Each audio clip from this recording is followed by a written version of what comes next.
So if you've lived in Charlotte for a while, you probably already know about Camp North End. It's a popular mixed-use development in an old Ford factory just a couple miles north of the center city.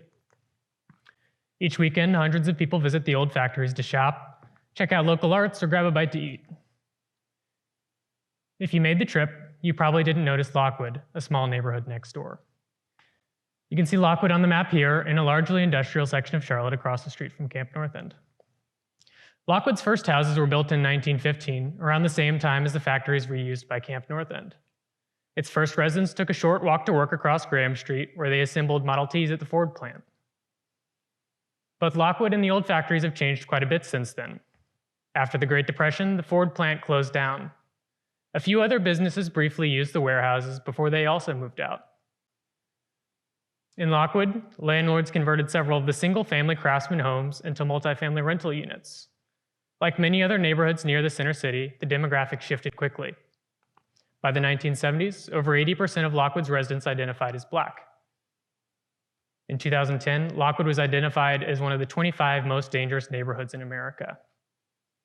More recently, though, Lockwood started another period of transition. Thanks to its historic houses, proximity to Uptown, and the new Camp North End development, the neighborhood has become much more desirable. Attracted by these amenities, new residents moved in and property values quickly rose.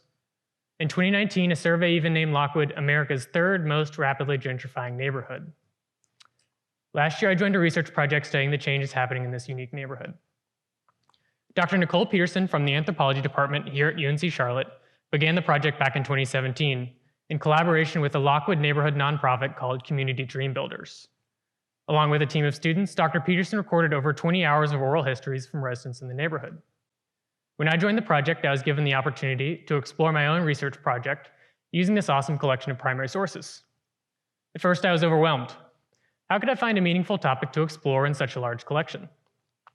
But then I stumbled upon a story from one recent neighborhood transplant that caught my attention. This new resident was planning to put up a large privacy fence around his house to keep his dog in. But after he placed the order, his contractor talked him out of it. The contractor told him, "This doesn't signal that you're trying to build community." So he built a shorter, transparent fence instead.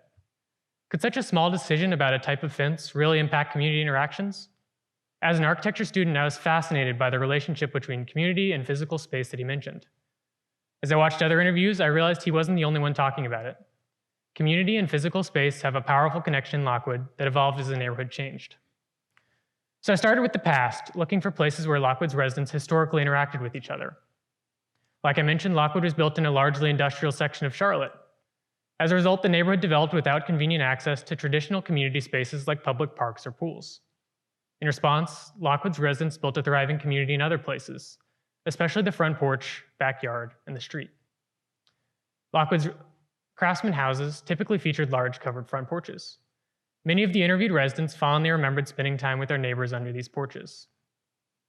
One resident remembered reading Dr. Seuss books to the neighborhood's kids every morning before school on her front porch. Another said, "I would come here and sit on this porch, and everybody seems like family."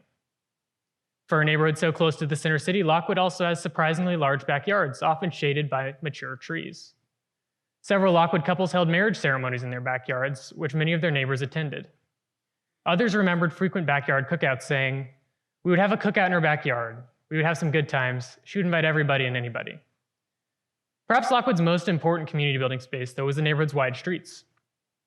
Many interviewed residents talked about kids playing games in the streets in the neighborhood's past. Lockwood also had famous block parties remembered by nearly every interviewed resident.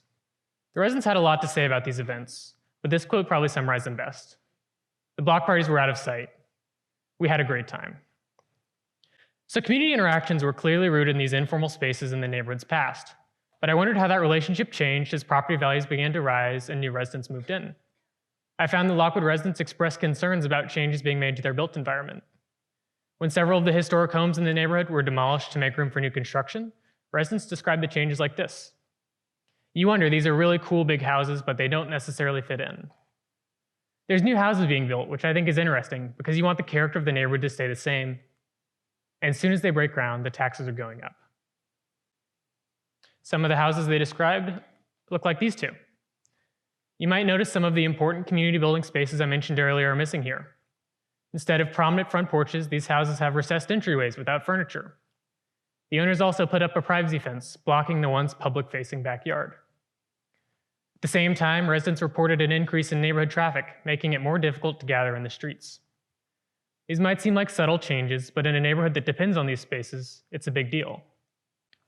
Many residents agreed, describing a decline in community interactions alongside these physical changes. They said things like, "You used to see people walking around all the time, or a lot of people walk and speak, but you don't see as many doing that anymore." When white people saw that this was a prime location spot, that's when it changed. And I've got neighbors walking past me all day long that don't speak.